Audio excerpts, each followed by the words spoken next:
Many thanks indeed for joining us on RwandaTV News tonight's broadcast.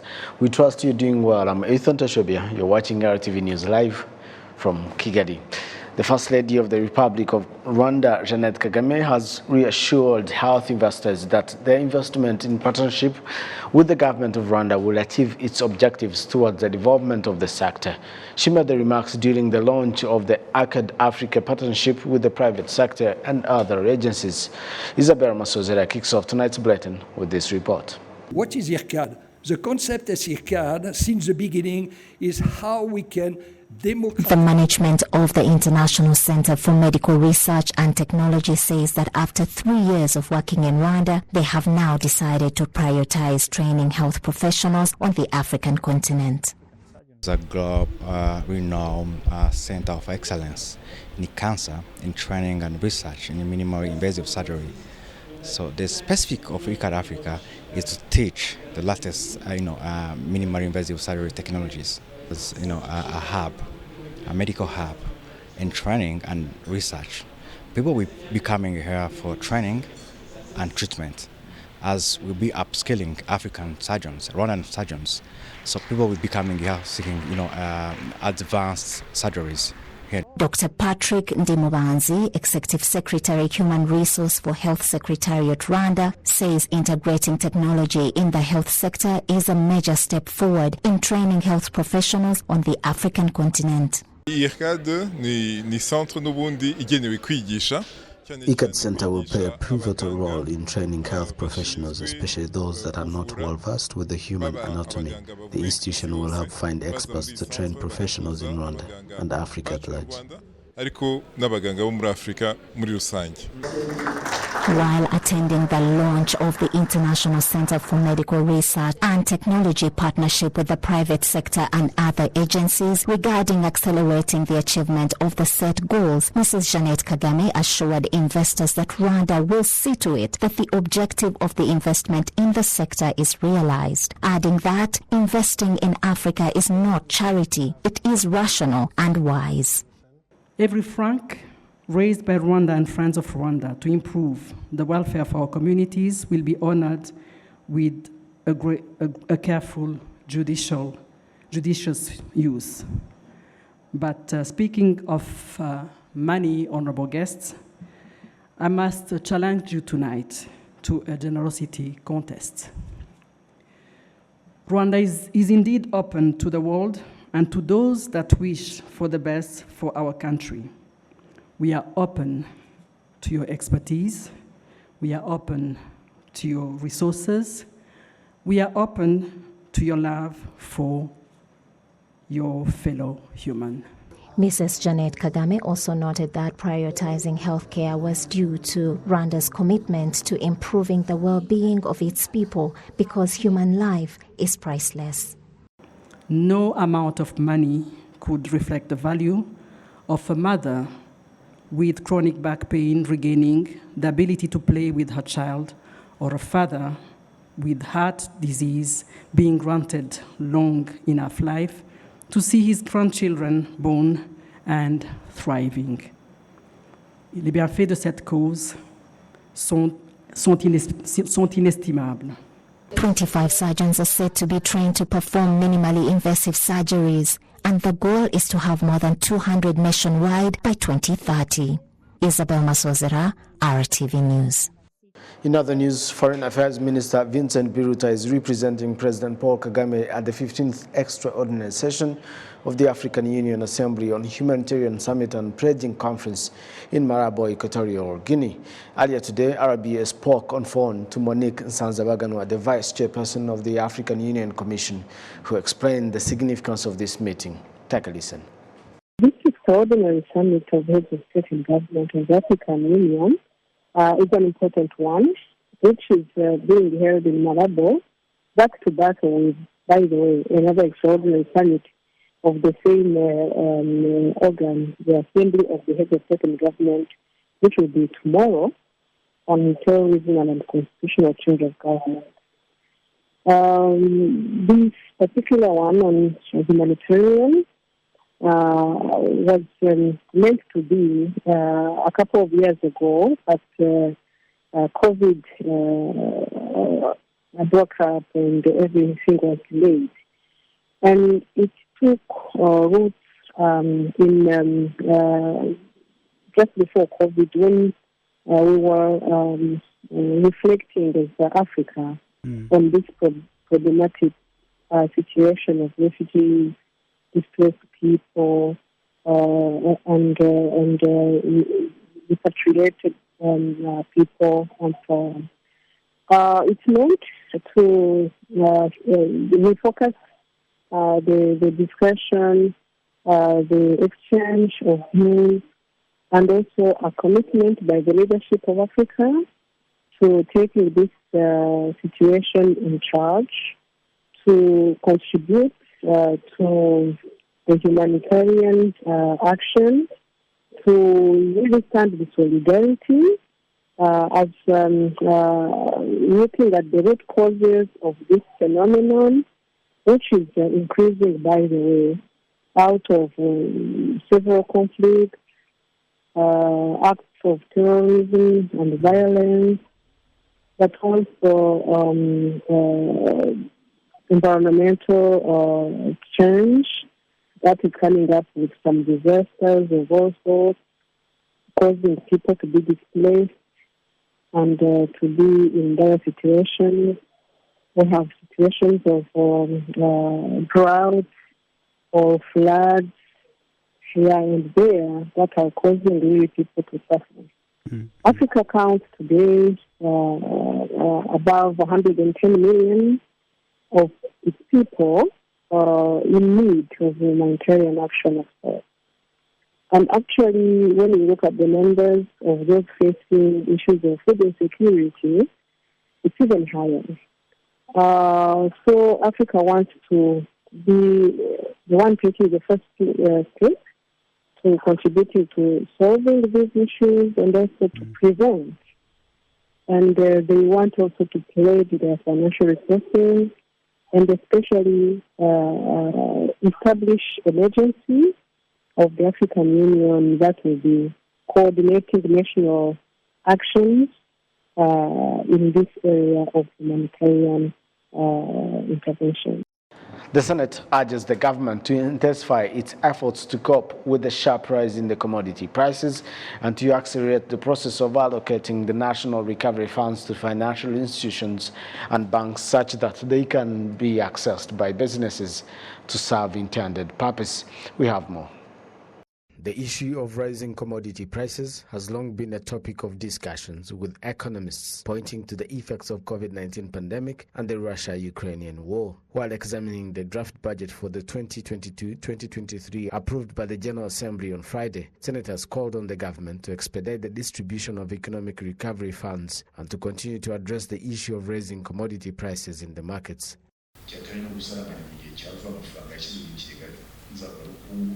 The issue of the distribution of resources from the Economic Recovery Fund should be expedited to enable target sectors to access it in real time. The other issues highlighted is about the rising commodity prices. The government should set out a clear measure to curb the inflation and rising prices of goods because it affects the economy and also affects the purchasing power of citizens. In the meantime, however, on May 18th, the Rwandan government launched the second phase of the Economic Recovery Fund. During its launch, the Prime Minister of Rwanda, Dr. Edouard Ngirente, reassured citizens that in addition to the special attention given to the economically disadvantaged sectors in the first phase of the fund, the second phase will also focus on the projects that can accelerate the economic recovery and also emphasize that the issue of commodity prices in public markets is being followed closely by the authorities.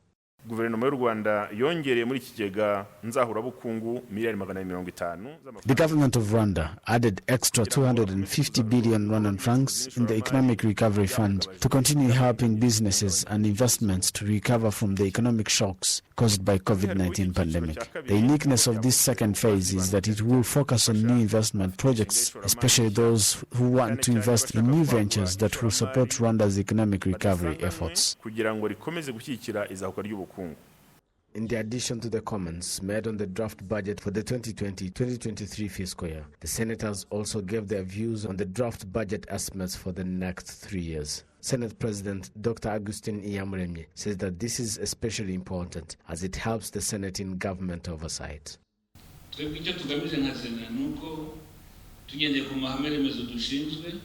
Our objective as the Senate, as stipulated by the fundamental principles of the Constitution, our role is to ensure government oversight and ensure that the budget is inclusive and it intends to foster development of Rwandans, but also to ensure that some organizations that were dissolved, which benefited genocide survivors, for instance, they are not left out. And that specific budget is still serving the purpose for those who are still in need.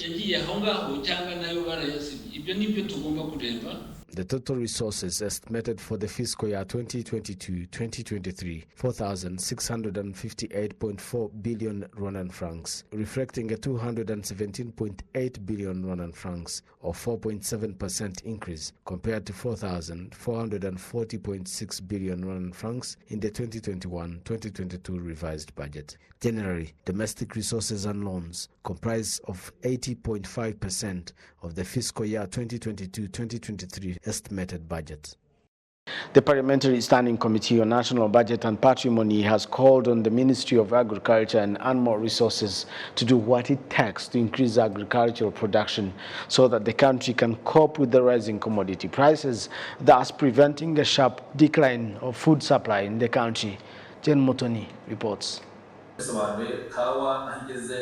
This Friday, the Ministry of Agriculture and Animal Resources appeared before the Parliamentary Standing Committee on National Budget and Patrimony for the budget hearing. Agriculture, a sector that employs 70% of the Rwanda's population, was allocated 161 billion Rwandan francs, and 83% of the budget has already been executed. In the next fiscal year 2022-2023, the Ministry of Agriculture wants 153.8 billion Rwandan francs. While defending their next spending, Dr. Karangwa Patrick, the Director General of Rwanda Agriculture and Animal Resources Development Board, says one of the goals is to eliminate some of the loopholes in the sector to increase agricultural productivity by facilitating farmers to access improved fertilizers and seeds. Majority of MPs' views were based on the request of the relevant agricultural authorities to do projects that can provide productivity rather than long-term projects which are still under study, yet Rwanda is facing the challenge of rising commodity prices, mainly due to the war in Ukraine and the effects of the global COVID-19 pandemic. Legislators also pointed out that agricultural production will not increase properly while significant size of farmers are still using traditional farming methods. The Minister of State in the Ministry of Agriculture and Animal Resources, Professor Ngabitsinze Jean Chrysostome, assures that the $50 million project to be launched will involve a lot of activities which will increase agricultural productivity. The 300 million project we have with the World Bank, which has been approved by the Cabinet, is a project that will change a lot in the next 5 years. I would say that this is the first big project we have in agriculture at such a high cost. The good thing about this project, it not only covers the production level, but also provides the support from the producers to the processing and post-harvest handling. And as I return to the question you asked about irrigation, it will repair swamps and make about 20 new ones with different sizes so as to increase productivity.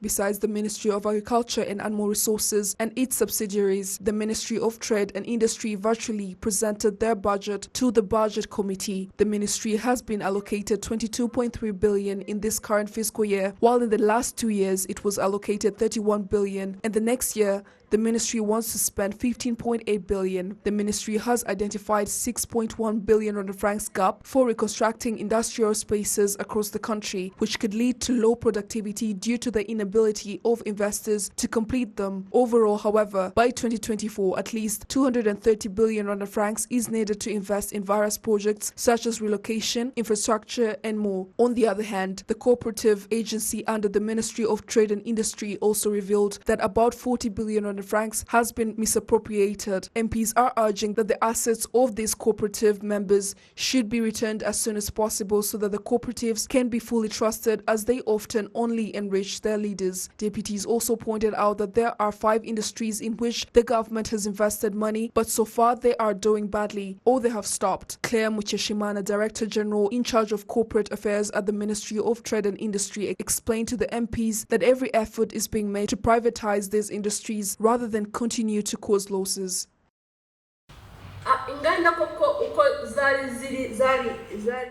In fact, were once in Nasho, Nyabihu, Rutsiro, Rwamagana, Gatsibo, and Burera, but the one in Nyanza was sold. After selling one in Burera, the one in Nyabihu had reached the final stage, but then there was a problem, and later there was COVID, and activities were stopped, but currently all operations resumed.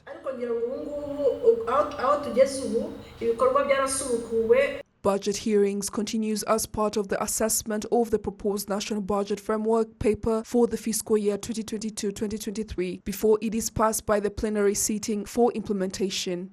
Jane Mutoni, RTV News. Rwandan students and youth in general have been urged to embrace long-term savings through investing in stocks and financial markets. The call was made at the closing and awarding ceremony of the 9th edition of the Capital Market University Challenge held this Friday at the Kigali Convention Center. Jeannette attended the event and filed this report. The 9th edition of the Capital Market University Challenge attracted close to 1,000 students from various universities across the country.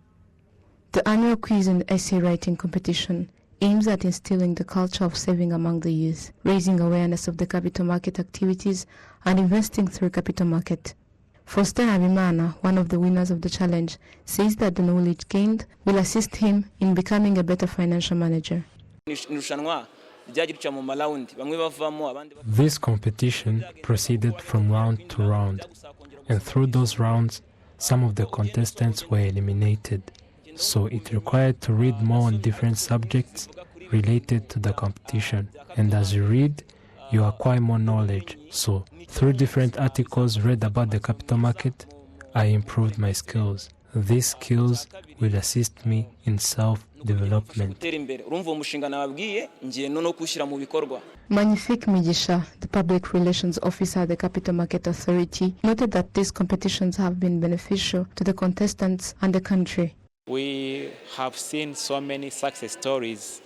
Our former contestant, they formed saving and investment clubs, and they kept saving and investing. As we speak, we have some former contestants who ventured in agriculture business. Some who have some small businesses. Eric Gwigamba, the Director General of the Financial Sector Development in the Ministry of Finance and Economic Planning, points out that instilling the culture of saving in the youth is one of the strategies that can assist them in self-development. The most important thing that 1,000 students that participated all acquired knowledge and understanding why they should save and when they should save and where to invest for their personal growth, for the expansion and the